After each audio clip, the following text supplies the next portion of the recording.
বিপত্তারিণী পূজা কবে কবে বিপত্তারিণী পূজা করবেন? এই বিপত্তারিণী কে? তিনি কি মা দুর্গা? হ্যাঁ, বিপত্তারিণী হলেন মা মহামায়া।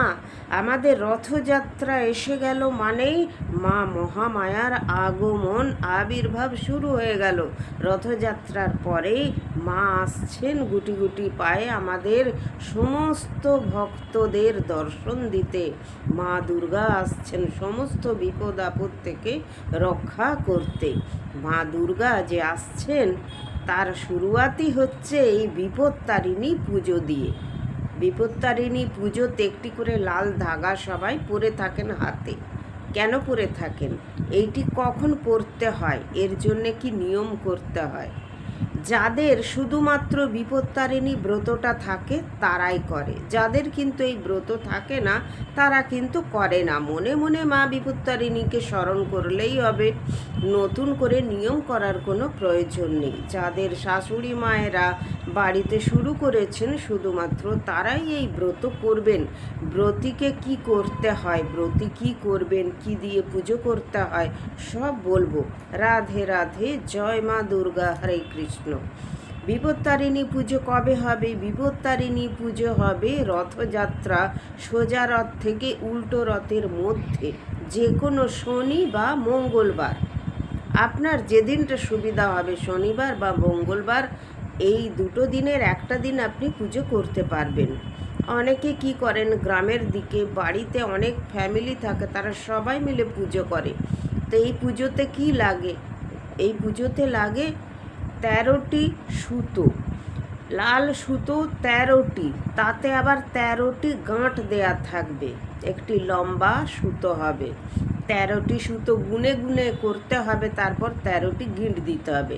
ওইটি রাখা থাকবে এবং ওতে 13টি দুর্ব দেয়া থাকবে। ব্রতীরা অবশ্য যারা ব্রত উপবাস করবে না তাদের এমনি ডোরটা দিলেই হবে, তাদের ওই দুর্বাটা না দিলেও হবে, কোনো ব্যাপার না। শুধুমাত্র ব্রতীরা ওই 13টা দুর্ব দিয়ে ওই মানে লাল ধাগাটা পরবে। আর সেদিনে কি করবে? সেদিনে 13 রকমের ফুল আর 13 রকমের ফল মিষ্টি দিয়ে মা দুর্গার পুজো হবে। সেই দিন কিন্তু নিরামিষ আহার করবে বাড়ির প্রত্যেকে। আর যে ব্রতী, সেই ব্রতী কি করবে? সেদিন সকাল থেকে উপবাস থাকবে। হ্যাঁ, যাদের একটু লিকার চা খাওয়া অভ্যাস খেতে পারবে, জলও খেতে পারবে, একেবারে নির্জলা না। বাড়ির মহিলারা, বাড়িতে অনেক কাজ করতে হয় না, বাড়ির বয়স্ক বাচ্চা, স্বামী অফিস যাবে, সব কিছু সামলাতে হবে, তাই লিকার চা জল এসব খেতেই পারবেন, কোনো প্রবলেম নেই। তাদেরও টেশারের ওষুধ খেতে হয়। এরপরে কি করবেন? ব্রতী একবার জলযোগ করতে পারবে, অর্থাৎ ব্রতী পুজো টুজো হয়ে গেলে ফল মিষ্টি গ্রহণ করতে পারবে। তাছাড়া 13টি লুচি, সাদা আলুর চচ্চড়ি, তাতে সামান্য ঘি দিয়ে সন্ধক নুন দিয়ে খেতে পারবে, কিংবা এমনি সাদা নুন দিয়েও করতে পারবে, কোনো ব্যাপার না। তো 13টি লুচি খেতে পারবে ব্রতী। রাত্রিরে কি খাবে? ফল মিষ্টি খেয়ে শুয়ে পড়বে, কিন্তু রাত্রিরে আর কোনো ওই রান্নার জিনিস খেতে পারবে না। রান্নার আপনার লুচি, চচ্চড়ি কি ডাল যাই হোক, ছোলার ডাল, সেদিন কিন্তু ওই একবার খেতে পারবে। এটাই নিয়ম বিপত্তারিণী ব্রতের। তারপরে কি করবে? বিপত্তারিণীর ব্রত কথা যে আছে বইয়েতে সেইটা পড়ে নেবে। আর যার বিপত্তারিণীর ব্রত কথা নেই সে ব্রত কথা কোনো কারোর ভিডিও থেকে শুনে নেবে। ফোন তো এখন সবারই হাতে আছে, কোনো অসুবিধা নেই। ফোন খুললেই বিপত্তারিণীর ব্রত কথা পেয়ে যাবে, শুনে নেবেন। বিপত্তারিণীর ব্রত কেন করে মানুষ? বিপদ থেকে মা যাতে সন্তানদের রক্ষা করে সেই জন্য। যেমন ধরুন, আমাদের তো সমাজে যারা বাস করি নানা রকমের বিপদ আপদ লেগেই থাকে।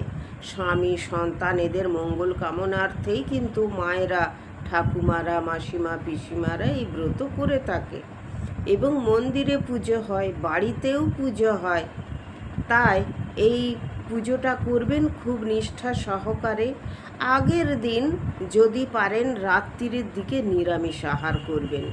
হ্যাঁ, আগের দিন দিনের দিকে যাও মাছ টাছ খেয়ে অনেকে খেয়ে নেয়, অসুবিধা নেই, কিন্তু রাত্রিরে আর কোনো আঁশ জাতীয় কোনো কিছু খাওয়া যাবে না।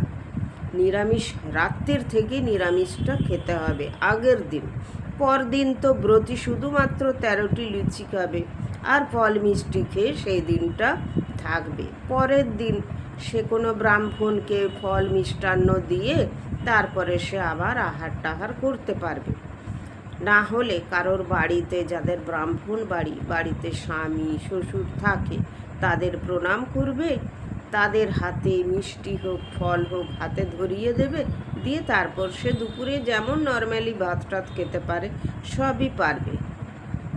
তো সেই দিন বিপত্তারির দিন বাড়িতেও কিন্তু প্রত্যেককে নিরামিষ আহার করতে হবে। ভুল করেও সেদিনে মুসুর ডাল, মাছ, ডিম, মাংস, পেঁয়াজ, রসুন এইসব মানে আমিষ কোনো জিনিস ঢোকাবেন না। মা বিপত্তারিণী মা দুর্গা, আর মা দুর্গার আরেক রূপ কিন্তু চণ্ডী। মা রেগে গেলে কিন্তু কুরুক্ষেত্র করে দেন। আর মা কিন্তু শান্ত রূপ, মা কিন্তু সবার রক্ষা করেন। তো আমরা এই ডোরটি হাতে পরে থাকি সারা বছর, যাতে মা আমাদের রক্ষা থাকেন। আমার হাতে এখনও আছে। যেদিন পুজো হবে সেদিন এই পুরনোটা খুলে জলে দিয়ে দেবো, দিয়ে নতুনটা হাতে পরে নেবো। তো এর এক কাহিনী আছে। সেই কাহিনী হলো, রাজার এক স্ত্রী ছিল রানী। তো রানীর নানা রকম বন্ধু বান্ধব আছে। তো তার এক বান্ধবী ছিল মুচিনি। তো মুচিনির সাথে সই পাতিয়েছিল রানীমা। তারপর সেই মুচিনিকে একদিন বলছে যে, সই, আমি কোনোদিনও গোমাংস দেখিনি, আমায় একদিন তুমি দেখাবে। সই মুচিনি বলল, ঠিক আছে আমি দেখাবো রানীমা। পরের দিন মুচিনি চুপড়ে ভরে গোমাংস এনে রানীকে দেখিয়েছে। তো রানী দেখেছে ঠিক আছে, কিন্তু এই খবর কোনো এক দাসী রাজাকে দিয়ে দিয়েছে যে রানীমার এক মুচিনি বন্ধু আছে, সে এসে গোমাংস দেখিয়েছে। তাই শুনে রাজা বলেছে, এই কথা যদি প্রমাণ হয় আমি রানীর গর্দান নেব। তো সঙ্গে সঙ্গে অন্য এক দাসী এসে রানীকে খবর দিয়েছে যে মহারাজ জেনে গেছেন আপনার কিন্তু মহা বিপদ রানীমা। তখন রানীমা সেই গোমাংসের চুপড়িটা খাটের তলায় রেখে দিয়ে আর মনে প্রাণে মা দুর্গার স্তব করে যাচ্ছে, মা দুর্গাকে ডেকে যাচ্ছেন, হে মা দুর্গা তুমি রক্ষা করো, মা তুমি যা বলবে আমি তাই শুনবো, মা তুমি আমার প্রাণ রক্ষা করো, তুমি আমায় রক্ষা করো, মহারাজ যেন এসে দেখেন যে এখানে নেই। তো তিনি এইভাবে কাঁদছেন অঝর নয়নে আর মা দুর্গাকে ডাকছেন। মা দুর্গা তার স্তবে সন্তুষ্ট হয়ে বললেন, ঠিক আছে আমি তোমাকে আশীর্বাদ করছি, মহারাজ কিচ্ছু দেখতে পাবে না, তোমার ওখানে চুপড়িতে যা আছে সব ফুল আর ফল হয়ে যাবে। তো তারপরে মহারাজ যখন ঘরে এলেন বললেন, কি আছে তোমার খাটের নিচে চুপড়িতে, এক্ষুনি বের করো। তো তিনি বের করলেন, দেখালেন, দিতে তার ফল ফুল হয়ে গেছে। রাজা খুশি হয়ে চলে গেলেন আর সেই দাসীকে খুব বকাঝকা করলেন। রানী সেই দিন বুঝে গেলেন যে মা বিপত্তারিণীর কত পাওয়ার, কত ক্ষমতা। তখন তিনি এই বিপত্তারিণীর ব্রতর কথা চারিদিকে প্রচার করে দিলেন এবং ব্রাহ্মণ ঠাকুরকে জিজ্ঞেস করলেন যে এই ব্রত করলে কি করতে হবে না করতে হবে। তারপর রানী নিজেও করলেন এবং রানীর দেখাদেখি সমস্ত মানুষ এই বিপত্তারিণীর ব্রত শুরু করে দিল। এই হলো বিপত্তারিণীর ব্রত কথা। সবাই খুব ভালো থাকবেন, সবাই বলে যাবেন রাধে রাধে, জয় মা দুর্গা, হরে কৃষ্ণ।